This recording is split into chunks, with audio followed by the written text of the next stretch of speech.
এই জাদুবিদ্যা সত্য। এবং এখনকার অনেক ভণ্ড যে কবিরাজগুলো বের হয়েছে, এরা জিনকে তাবে করে নিয়ে এই জিনদের মধ্য দিয়ে মানুষের মধ্যে জাদু ছড়িয়ে দিয়েছে, এবং এর ফলশ্রুতিতে বহু পরিবার ধ্বংস হয়ে যাচ্ছে। এই জাদুবিদ্যা সত্য।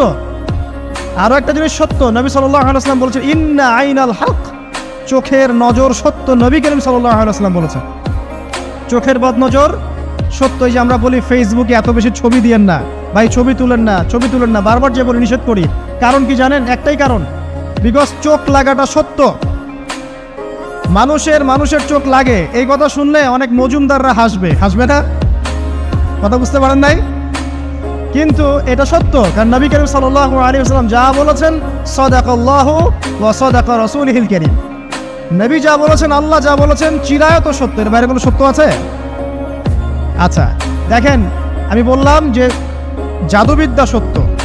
এই জাদুবিদ্যার চর্চা মানুষ করে, এখনো করে, এবং এই জাদু দিয়ে মানুষের ক্ষতি করার জন্য জিনের প্রয়োজন হয়, দুষ্ট জিন।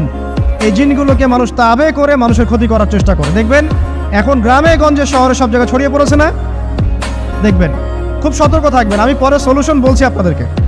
আরেকটা বলেছি, নবী সাল্লাল্লাহু আলাইহি ওয়াসাল্লাম বলেছেন চোখের বদনজর এমন সত্য যে একটা উটকে এই রান্নার ডেকচির মধ্যে ঢুকাই ফেলতে পারে।